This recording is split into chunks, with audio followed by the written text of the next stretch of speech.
12 valve, and welcome to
Ladies and gentlemen, what is going on? It's Kelly here, Swifty12 Valve on Instagram.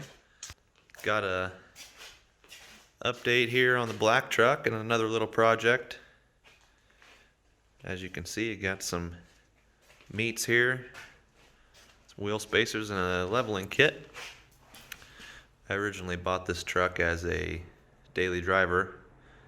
I ended up doing the reverse level just to give it a little bit better stance, a little bit better ride.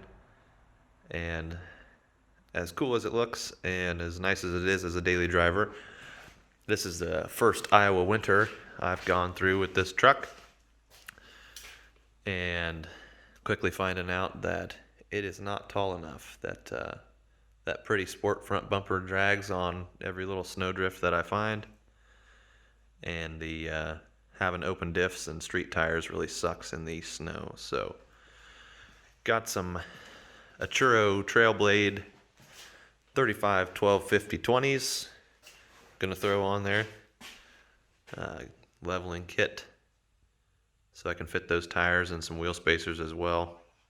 1250s won't fit on stock rims without a wheel spacer. And then if you saw the other video, I talked a little bit more about the reverse leveling kit. So these are actually the stock springs I'm going to throw back in there to raise the rear end back up to stock height.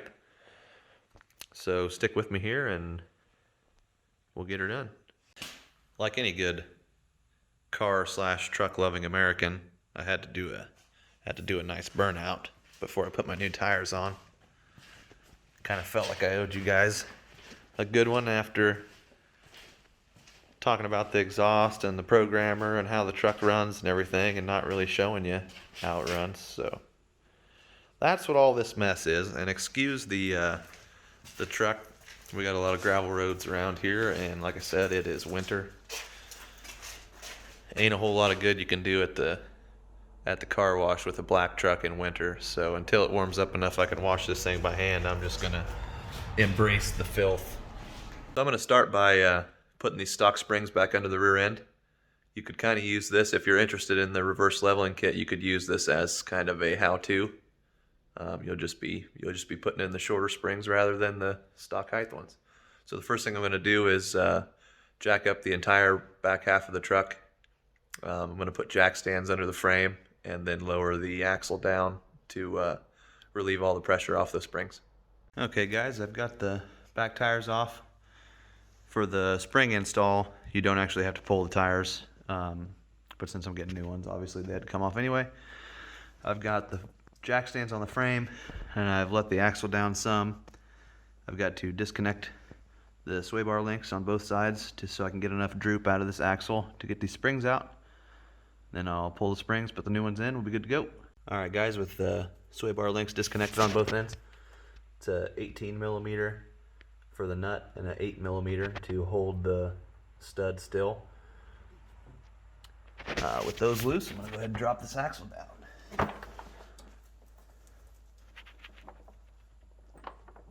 Maybe.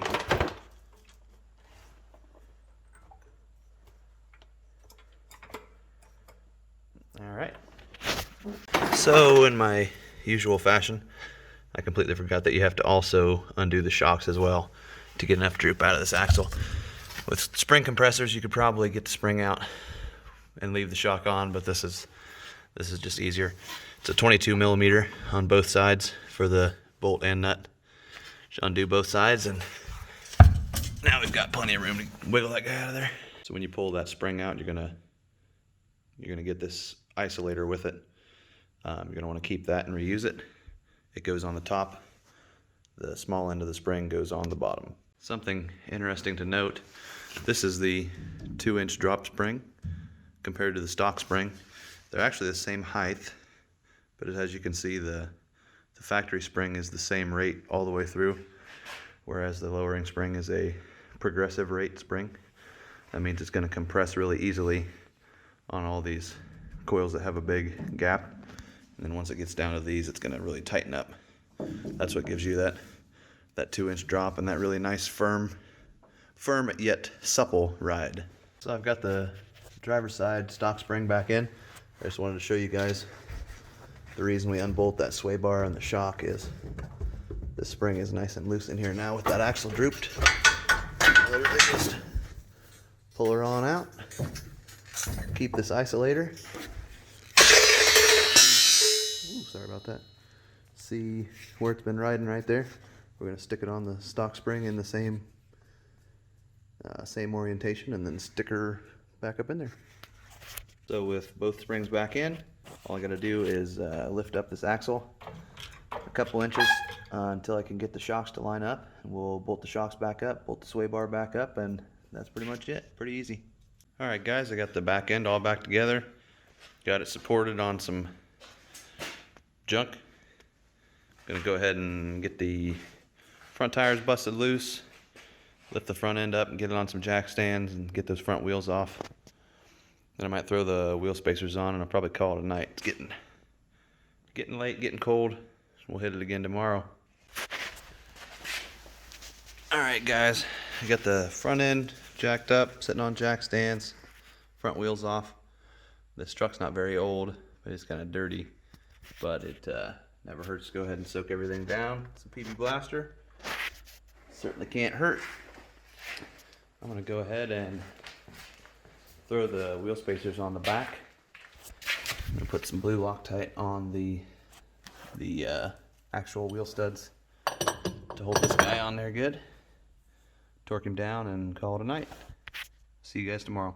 Give you guys a little sneak peek of what it might look like when it's done. I think that should be kind of close to ride height, and the offset, it's maybe a little aggressive on the offset, but got the wheel spacers on, blue Loctite, torque down. One thing I wanted to mention before we go, I know I've said see you tomorrow like 5 times, but now is an excellent time to inspect your brakes.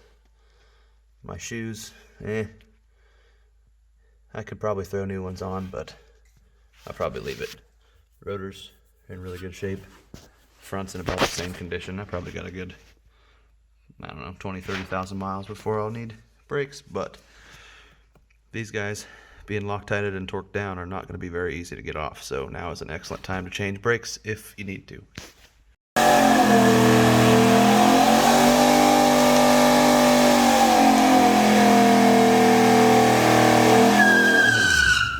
What is up, guys?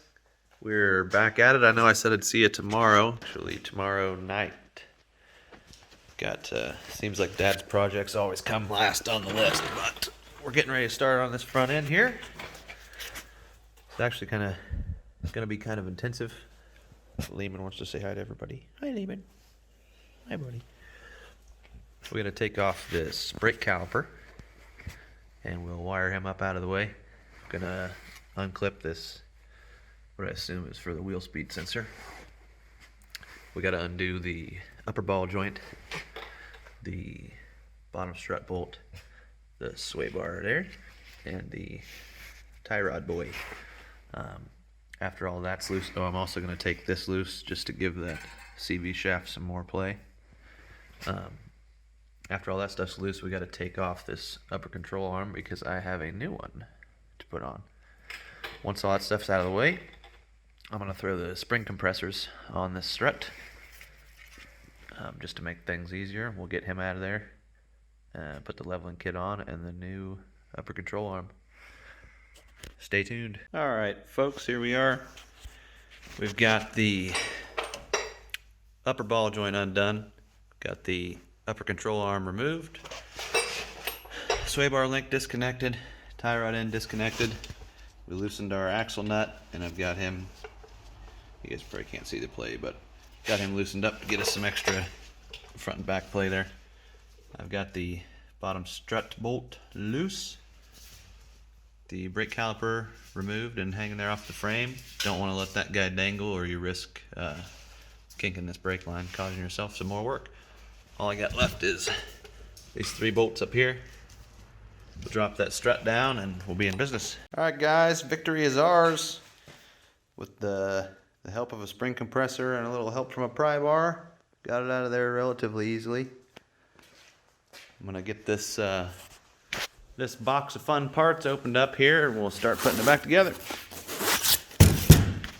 All right, guys, here's the new leveling kit. Got some heavy-duty tubular upper control arms. Heavy-duty ball joint, supposed to keep the ball joint from being able to pop out under high loads and flexing and whatnots. Helps maintain proper suspension geometry. Not sure what these are. Something to do with bump stop extensions. Then we got this. These are our strut spacers here. A little bit of schmoo on that one. But overall, nice packaging, everything. This is from ReadyLift. We got a read before operating thing. Basically just says vehicle's lifted and could tip over and whatnot. No big deal. This is warranty instructions right here. We got some nice step-by-step pictures. There's those weird boys right there. I guess we're gonna find out what those are. But yeah, I'll take a look at this stuff and we'll start putting it back together. At this point, all that I can say is I hope you guys enjoy these videos. This thing came apart better than any project I've ever been involved in. I got the strut extension spacer deal back in. You know, got the strut back up in there. And then I spent 90 minutes trying to get this bolt back in. 90 minutes. For the love of God, just take it to a shop and let them fuck with it. This sucks. Alrighty, friends, there she is. All complaints aside, the kit itself, real nice quality. Got a hole in the upper control arm to mount that factory clip too. Got everything all back together. Spins nice and free. Cycles up and down good. Gotta hook this back up after I get the other side done, but I'm gonna go ahead and start on that, and yeah. That was an adventure. It's been about 3 hours with the fighting that one bolt. Hopefully the other side will go faster, and should be done right around 6 hours, which is what the manufacturer claimed for install. So get her buttoned back up, go pick my tires up, and probably get the truck cleaned up a little bit, let you guys check it all out. Have to get it aligned, but yeah, should be pretty sweet, pretty sweet, pretty sweet.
you say hi? Dash, say hi. Hey. Say hi. Dash. He's too busy pushing buttons. Well, we're here, folks. The lift kit's been done for a couple weeks now. We've been driving her to work. It's doing pretty good. Not much change in ride quality. It is a little bit rougher. I would say that's from the moving to a load range E 10-ply mud tire. These tires are Churro Trailblade MTs. If you haven't had any experience with them, sorry, he's pushing all kinds of buttons and stuff.